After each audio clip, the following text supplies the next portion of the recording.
Hi guys, mambo vipi? I hope wote mko poa na mimi pia niko poa. Namshukuru Mungu. Thank you guys kwa wale wote ambao mmeendelea kusubscribe, like, share na comment na kuendelea kufollow video zangu. Tafadhali usiangalie tu bila kusubscribe. Kwa wewe ambaye huja subscribe, huja like video hii na yani katika hii channel vitu vingi umejifunza. Tafadhali ni support tu kwa kusubscribe na kwa kumtumia mtu mwingine. Thank you guys, tuko pamoja. Leo naomba niwafanulie wale ambao wanauliza kuhusu safari kwa kutumia ofisi, kutumia kampuni, kwa kutumia watu ambao wanaaminika au kuondoa yale maneno ambayo yanasema nisiposafiri na kampuni inakuwa nikipata changamoto nitashindwa kusaidiwa, nisiposafiri na ofisi inakuwa mambo mengi mengi kama hivyo. Kwanza kabisa nirudi kwa wewe binti ambaye unataka usafiri kwa kampuni.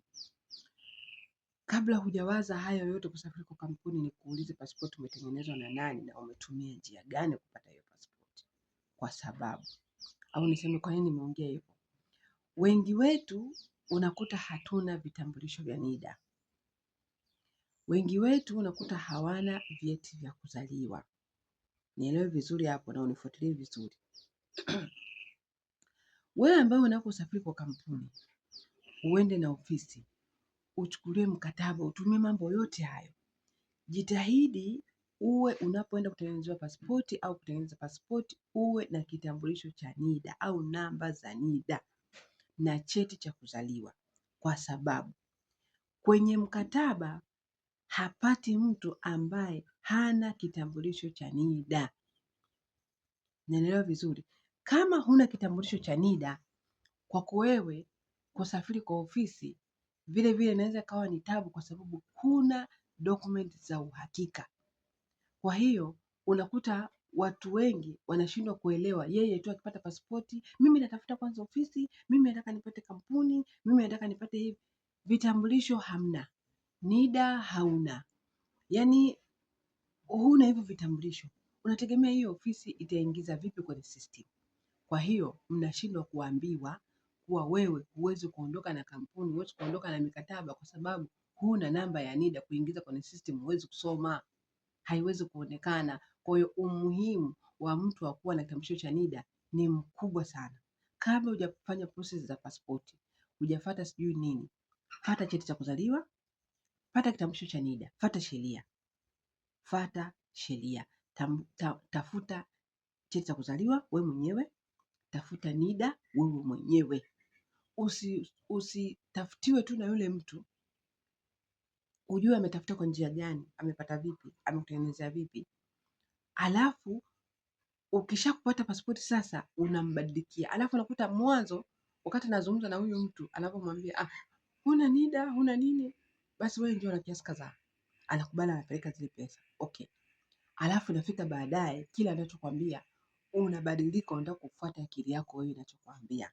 Kwa mimi sitaki vile anavyosema kwa sababu nishapata pasipoti yangu, kwa nini nifanye hivi? Kwa nini nisikilize vile? Kwa nini nifanye hivi? Kumbe hauna kitambulisho cha NIDA na hauna cheti cha kuzaliwa. Kwa hiyo unakuta inakuwa ngumu wewe kupata mkataba au wewe kufuata mkataba. Hilo ndio la muhimu sana. Kitu kingine pia, ndio maana nimesema chaneli hii una umuhimu sana wewe ambaye umesafiri au wewe unataka kusafiri, kujifunza vitu vingi kwa sababu na kuchambulia vitu vingi sana. Kuna umuhimu wa wewe kuwa mtu sio wa kubadilika. Yale makubaliano ambayo mlianza mwanzo yaende hivyo, ili unapopata na changamoto iwe rahisi kuenda sawa na huyu mtu, iwe rahisi kuelewana kuliko vile unavyotaka wewe uamue. Mwanzo umeambiwa hivi, baada ya kupata pasipoti umeanza kuamua hivi. Kwa hiyo inakuwa ni changamoto vile vile, utashindwa kusaidika, utashindwa kusafiri pia, kwa sababu unakuta mtu utabaki na pasipoti yako na hujatengeneza pasipoti ili ukae nayo, umetengeneza ili uitumie. Si ndio maana yake? Ina maana kuitumia kwake usafiri. Na kitu kingine kwa wewe ambaye ni mara yako ya kwanza kusafiri na unatarajia kwenda au kuna rafiki yako ameenda na unatamani na wewe vile vile una wish ungeenda, guys, asisafiri tu mtu yoyote kwa sababu eti fulani amesafiri na mimi nataka niende.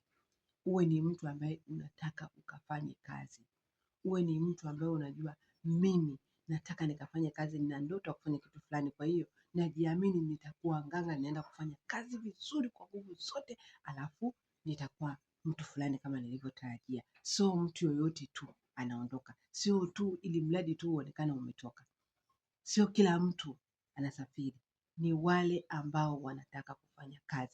Wewe ambao unajua hata ukiwa Tanzania ulishashindwa, hutaki kutumwa, hutaki kuambiwa hicho, hutaki kufundishwa hicho, hutaki kupika, hutaki kufanya chochote, hutaki usafi, yaani ni mtu wa hivyo, wewe ni sister du, ni mdada wa hivyo, na kushauri usifanye maamuzi ya kusafiri, kwa sababu huko wanataka watu wa kazi. Tumeelewana ndugu zangu? Nadhani umenipata vizuri.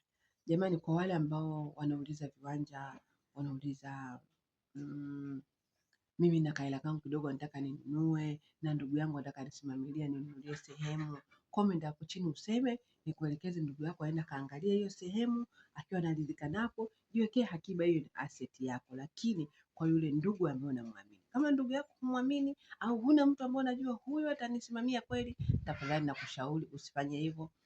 Kamata pesa zako mpaka ukirudi mwenyewe ndio utanunua. Thank you, na tuko pamoja, na wapenda na wajali. Usisahau kusubscribe, kulike, kushare na kucomment.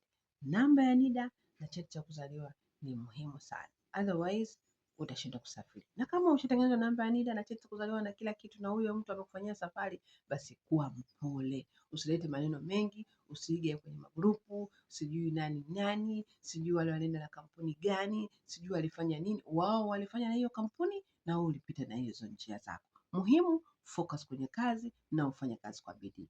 Thank you.